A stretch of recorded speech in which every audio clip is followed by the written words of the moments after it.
Our chapter molecular basis of inheritance. Today we are going to study DNA packaging.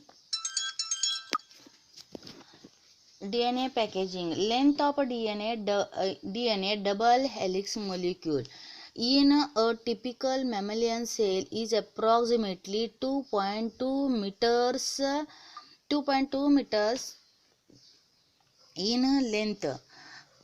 It multiplying the total number of base pairs with distance between the consecutive base pair. Approximately size of a typical nucleus is 10 raised to minus 6 mm. How this long DNA molecule can be then accommodated in such a small nucleus? It is therefore must be condensed, coiled and supercoiled to fit inside such a small nucleus. DNAची लांबी ही 2.2 metre long आहे आणि असा हा 2.2 metre long DNA हा कशामध्ये बसवलेला आहे, ज्या न्यूक्लियसची size 10 raise to minus 6 m एवढ्या स्मॉल साइज्ड न्यूक्लियसमध्ये 2.2 metre long DNA 10 raise to minus 6 म्हणजे किती स्मॉल बघा, तेवढ्या स्मॉल न्यूक्लियसमध्ये 2.2 मीटर लॉंग लांबीचा DNA बसवलेला आहे. तो कसा बसवलेला असेल हे आपण DNA पॅकेजिंगमध्ये बघणार आहोत. म्हणजे छोटीशी सुटकेस आहे आणि ढीगभर कपडे आहेत. ते ढीगभर कपडे एकापुढे एक ठेवले तर किती लांब होतात आणि असे भरपूर कपडे छोट्याशा बॅगमध्ये कसे बसवलेले आहेत हे आपण बघणार आहोत. म्हणजेच DNA पॅकेजिंग आपण बघणार आहोत. तर दोन प्रकारच्या सेल आहेत, एक प्रोकॅरियोटिक सेल आणि एक यूकॅरियोटिक सेल. त्यामधले पहिला पॉईंट आपण बघणार आहोत, पॅकेजिंग इन प्रोकॅरियोटिस म्हणजे DNA packaging in prokaryotic cell. In prokaryotes like Escherichia coli cell size is almost 2.3 U long. They do not have well organized nucleus. It is without nuclear membrane and nucleolus. Prokaryotic cell म्हणजेच कोणती, for example Escherichia coli आपण घेतली तर Escherichia कोलायची size ही 2 to 3 U long असते आणि अशा सेलमध्ये म्हणजे इस्रेशिया कोलायमध्ये प्रोकॅरियोटिक सेलमध्ये न्यूक्लिअर मेम्ब्रेन न्यूक्लिओलस अब्सेंट असतात. Nucleoid is a small circular highly folded naked ring of DNA. त्यामधला DNA कसा असतो तर हायली फोल्डेड म्हणजे फोल्ड झालेला DNA बसवलेला असतो. हा DNA 1100 U long in perimeter. Perimeter म्हणजेच लांबी, रुंदी आणि उंची असा असणारा पेरिमीटर असणारा DNA त्याच्यामध्ये बसवलेला असतो. कंटेनिंग अबाउट त्याच्यावरती अबाउट 4.6 मिलियन बेस पेअर्स भरलेले असतात. एवढे मिलियन बेस पेअर्स तेवढ्या लांब DNA वरती बसलेले असतात. म्हणजे एवढ्या लांबीचा DNA म्हणजे 1100 U लांबीचा DNA हा only 2 to 3 U long sized सेलमध्ये बसवलेला आहे. म्हणजे छोट्याशा पेटीमध्ये मोठाच्या मोठा DNA कसा बसवलेला आहे प्रोकॅरियोटिक सेलमध्ये आपण बघणार आहोत. The 1100 U long nucleolide means DNA is to be fitted or packed into the cell which is hardly 2 to 3 long. Hence the negatively charged DNA becomes circular. DNA वरती चार्ज कोणता असतो तर DNA वरती चार्ज हा negative charge असतो. नीटसाठी हे important आहे. Charge on DNA charge is a negative charge.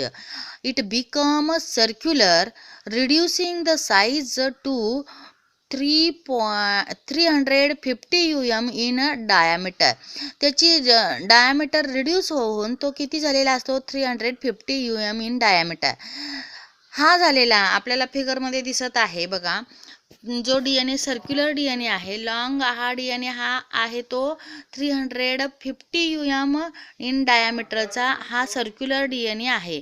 This is further reduced, त्याचं फर्दर रिड्युस्ड होऊन आणखीन रिड्युस्ड होऊन म्हणजे फोल्डिंग होऊन म्हणजे लुपिंग होऊन, फोल्ड म्हणजे फुलासारखं स्ट्रक्चर होऊन असं म्हणजे त्याला फोल्ड करून त्याचं स्ट्रक्चर 3 UM इन डायामीटर झालेलं आहे because of folding. 40 to 50 domains means loops. 40 to 50 domains are formed. Formation of a loop is assisted by RNA connector. Loop फॉर्मेशनला मध्ये कोण आहे तर RNA कनेक्टरनं तो लूप कनेक्ट केलेला आहे. Thereby reducing the size down in to 2 UM in diameter. आणखीन reduced होऊन आणखीन फोल्डिंग होऊन त्याचं डायामीटर आणखीन फोल्डिंग करून त्याचं डायामीटर 2 UM इन डायामीटर केलं. This coiling is assisted by positively charged. या कॉइलिंगसाठी इम्पॉर्टंट कोण आहे तर HU means histone like DNA binding protein important आहे. आणि एन्झाइम्स कोणतं तर DNA गायरेज आणि DNA topoisomerase I for maintaining super coiled state. म्हणजे एकदा कॉइलिंग झालेला परत सुटू नये यासाठी तर एन्झाईमची गरज असते. ते एन्झाईम कोणते इम्पॉर्टंट आहे तर DNA गायरेज आणि DNA टोपोआयसोमरेज 1 हे इम्पॉर्टंट असतं. यामध्ये प्रत्येकामध्ये आपण साईज लक्षात ठेवली पाहिजे. पहिल्यांदा जो सर्क्युलर DNA आहे तो 350 UM इन डायमीटर आहे. त्याचं पहिल्यांदा कॉइलिंग झाल्यानंतर म्हणजे फोल्डिंग झाल्यानंतर 40 to 50 लूप तयार झाल्यानंतर तो 30 UM इन डायमीटर झाला. आणखीन सुपर कॉइल्ड झाल्यानंतर तो 2 UM हा डायमीटरचा झाला.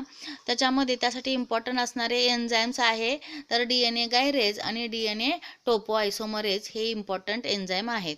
अशा तऱ्हेनं बघा किती लॉंग DNA हा छोट्याशा म्हणजे न्यूक्लियोटाइड हा छोट्याशा प्रोकॅरियोटिक सेल्स म्हणजे इश्रेशिया कोलायमध्ये त्याचं पॅकेजिंग केलेलं आहे. यामध्ये काय काय लक्षात ठेवायचं ज्याची प्रत्येकाची डायमीटर, सेलची साईज आणि फोल्डिंग म्हणजे लूपिंग होऊन तो कसा बसवलेला आहे हे लक्षात ठेवायचा. Next point is packaging in eukaryotes म्हणजे युकॅरियोटिक सेलमध्ये तो कसा बसवलेला आहे हे परीक्षेमध्ये न्यूक्लियोसोमचं स्ट्रक्चर इम्पॉर्टंट आहे. पॅकेजिंग इन युकॅरियोट्स यामध्ये eukaryotics well organised nucleus containing nuclear membrane, nucleolus and thread like material in the form of chromosomes. युकॅरियोटिकमध्ये वेल ऑर्गनाइज्ड न्यूक्लियस आहे, न्यूक्लियर मेम्ब्रेन आहे, thread like material in the form of chromosomes आहे. In the chromosome त्या क्रोमोसोममध्ये DNA is associated with histone and non histone protein. पहिल्यांदा हे DNA packaging कोणी शोधून काढलं इन युकॅरियोटिकमध्ये तर R. कॉर्नबर्ग इन 1974 मध्ये. The organisation of DNA is much more complex in eukaryotic सेलमध्ये हे ऑर्गनायझेशन ऑफ DNA आहे म्हणजे पॅकेजिंग ऑफ DNA आहे ते कॉम्प्लेक्स आहे. In eukaryotics this packaging or organization of DNA is rather complex. Histones are required for the packaging of DNA. Histones are proteins that are rich in the basic amino acids residue lysine and arginine which carry positive charge in their side chain.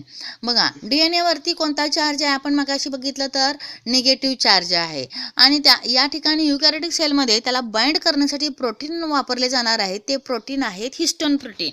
या histone प्रोटीनमध्ये basic amino acids आहेत कोणते तर lysine and arginine which carry positive charge in their side chain. त्याच्यावरती positive charge असतो म्हणजे DNA वरती negative charge आणि जो बाइंड करणारा आहे हिस्टोन प्रोटीन त्याच्यावरती पॉझिटिव्ह चार्ज आहे.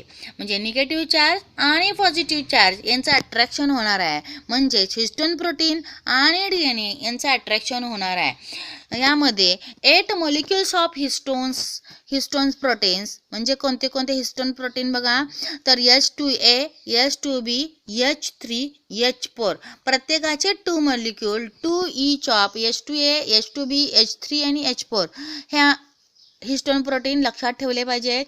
H2A, H1 नाही, H2A, H2B, H3 आणि H4 प्रत्येकी 2 मॉलिक्यूल 2 ऑफ इच मीन्स किती झाले, हे 4 जण आहेत, H2A, H2B, H3, H4 या प्रत्येकी 2-2 म्हणजे मॉलिक्यूल झाले 8 मॉलिक्यूल झाले. Get organiser to form histone octamer म्हणजे 8 झाले, म्हणजे याच्यावर अशी अरेंजमेंट केलेली आहे तर ऑक्टोमर तयार झालेला आहे. आपल्याला फिगरमध्ये दिसत आहे तर कसे अरेंज केलेले आहेत बघा. H2A, H2B, H3, H4 दिसत आहेत. वरती 4 गोळे आहेत आणि खाली 4 गोळे आहेत, म्हणजे हा 8 गोळ्यांचा एक समुदाय तयार झाला. तर यालाच काय म्हटलं जातं, ऑक्टोमर म्हटलं जातं. DNA is a negatively charged and it is wrapped around the positively charged histone octamer to form nucleosome. जे काही स्ट्रक्चर तयार होणार आहे म्हणजे ऑक्टोमर आणि म्हणजे 8 मॉलिक्यूलचा जो हिस्टोन प्रोटीनचं स्ट्रक्चर आहे त्याला ऑक्टोमर आणि त्याला बाइंड केलेला, त्याला रॅपिंग केलेला DNA, रॅपिंग म्हणजे गुंडाळलेला DNA असं जे स्ट्रक्चर तयार झालं त्याला न्यूक्लियोसोम असं म्हटलं जाणार आहे. Under the electron microscope, nucleus shows a chromatin network. The nucleosome in chromatin are seen as beads on strings. म्हणजे न्यूक्लियोसोम आहे मग तो क्रोमॅटिन मध्ये कसा दिसणार आहे तर बेड्स ऑफ स्ट्रिंग, म्हणजे जशी आपण दोऱ्यामध्ये मणी ओले जाणार आहे त्यांचे स्ट्रक्चर दिसणार आहे. आता आकृतीमध्ये तुम्हाला दिसत आहे बघा, जे ऑक्टोमर आहे मध्ये अशी दोऱ्यासारखं स्ट्रक्चर आहे म्हणजे DNAचं स्ट्रक्चर, आणि ऑक्टोमर म्हणजेच न्यूक्लियोसोम आपण म्हणणार आहोत. न्यूक्लियोसोम धागा आहे, न्यूक्लियोसोम धागा, न्यूक्लियोसोम धागा म्हणजे हे जे स्ट्रक्चर आहे तर याला काय म्हणलेलं आहे, बेड्स ऑफ स्ट्रिंग म्हणजे मणी आहे, दोऱ्यामधले मणी आहेत असं स्ट्रक्चर आपल्याला दिसतं. नंतर बघा यामध्ये अराउंड द ऑक्टोमरच्या भोवती, म्हणजे ऑक्टोमर म्हणजे लक्षात आलं, ऑक्टोमर म्हणजेच हिस्टोन प्रोटीन, 8 हिस्टोन प्रोटीन पासून बनलेले octamer. Around the octamer DNA molecule is wrapped as 1 and 3/4 turn देताना बघा कसं टर्न दिला, एक टर्न फुल दिलेला आहे आणि दुसरा टर्न अर्धा देऊन ती दोरी म्हणजे DNA तो पुढं गेलेला आहे पुढच्या ऑक्टोमरला गुंडाळायला. पुढच्या ऑक्टोमरला सुद्धा तो 1 फुल टर्न देणार आहे आणि दुसरा टर्न आहे तो 3/4 टर्न देणार आहे. म्हणजे गुंडाळताना एक फुल टर्न, दुसरा 3/4 टर्न देऊन तो पुढे जाणार आहे. दिस DNA is called as core DNA. जो गुंडाळलेला DNA आहे म्हणजे एक फुल टर्न आणि 3/4 टर्न, या DNAला कोअर DNA म्हटलं जातं. कोअर DNA याच्यावरती जवळपास 146 नायट्रोजन म्हणजे बेस पेअर्स प्रेझेंट असतात. परीक्षेसाठी हे इम्पॉर्टंट. बघा ऑक्टोमरला गुंडाळलेला जो DNA आहे त्यामध्ये DNAनं एक फुल टर्न दिलेला आहे, दुसरा 3/4 टर्न दिलेला आहे.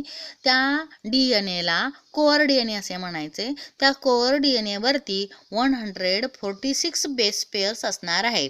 ॲडजेसंट न्यूक्लियस म्हणजे पुढच्या न्यूक्लियोसोमला तो जाताना adjacent nucleosome are linked with a small segment of DNA called as a linker DNA of about 54 base pairs.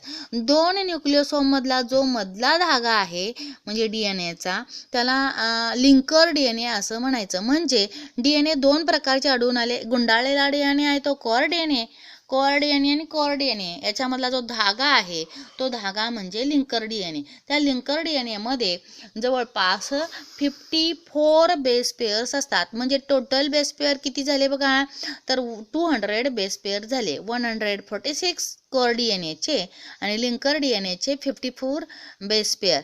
This beads on string structure gets condensed into nucleosome fibre which is 10 nm in diameter. हा beads of string आहे म्हणजे हा धागा आहे तो आणि condensed केला जातो म्हणजे आणि गुंडाळलेला जातो. Which has a 10 NM in diameter, त्याचा डायमीटर 10 NM इन डायमीटर झालेला आहे. H1 histone is present. आणखीन एक हिस्टोन प्रोटीन वापरलेला आहे. म्हणजे आतापर्यंत आपण हिस्टोन प्रोटीन 8 हिस्टोन प्रोटीन वापरले, मोलिक्युल वापरले, 4 प्रकारचे वापरले, H2A, H2B, H3 आणि H4, प्रत्येकी 2 मोलिक्युल. आणखीन एक हिस्टोन प्रोटीन वापरला जाणार आहे, H1 हिस्टोन प्रोटीन. म्हणजे आपण गिफ्ट देण्यासाठी एक बॉक्स केलेला आहे, बॉक्सला रॅपिंग केलेलं आहे कागदाचं, परंतु तो कागद सुटू नये म्हणून आपण त्याला टिस्को टेप वरून लावणार आहोत. तसा तर टिस्को टेपचं काम कोण करणार आहे, तर H1 हिस्टोन प्रोटीन करणार आहे.